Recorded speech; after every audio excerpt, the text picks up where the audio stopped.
Cette guerre n'est pas un conflit entre l'OTAN et l'Occident d'une part et la Russie d'autre part, comme certains peuvent l'écrire.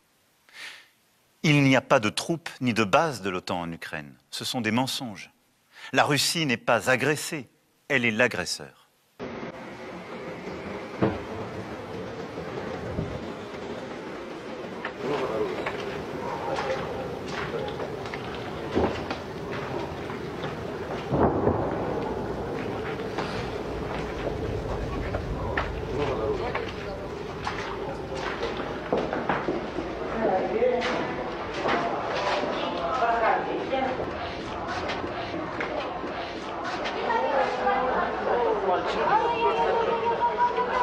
Французский журналист приехал специально, чтобы снять и показать всему миру, что здесь творится. Потому что там никто не знает и не верит, что у нас такое творится.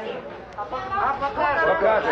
Именно она, мы ж, поймите, те, кто приезжает и кого мы приводим, они показывают все. Мы покажем.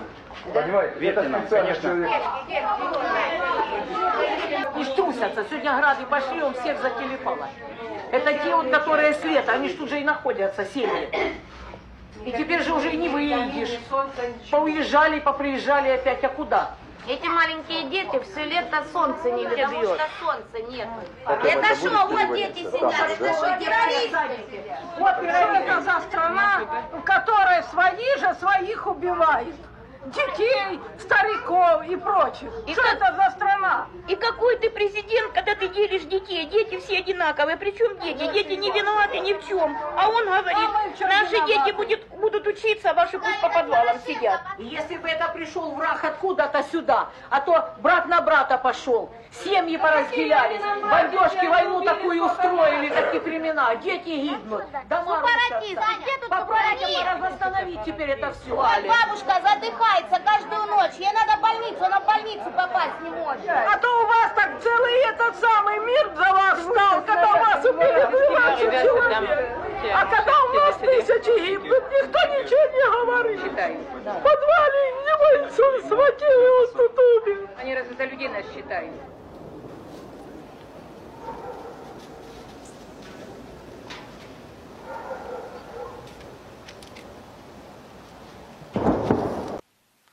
Cette guerre est encore moins, comme une propagande insoutenable voudrait le faire penser, une lutte contre le nazisme, c'est un mensonge. Une insulte à l'histoire de la Russie et de l'Ukraine, à la mémoire de nos aînés qui ont combattu côte à côte contre le nazisme.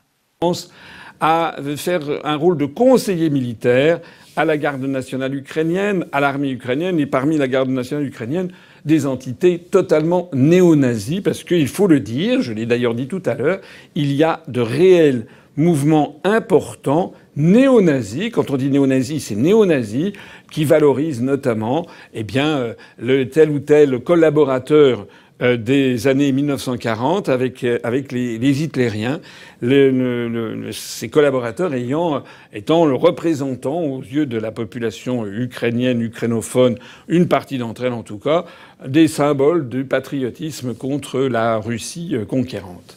Voilà ce qui se passe. Les dirigeants russes s'en prennent à la mémoire de la Shoah en Ukraine, comme ils s'en prennent en Russie à la mémoire des crimes du stalinisme.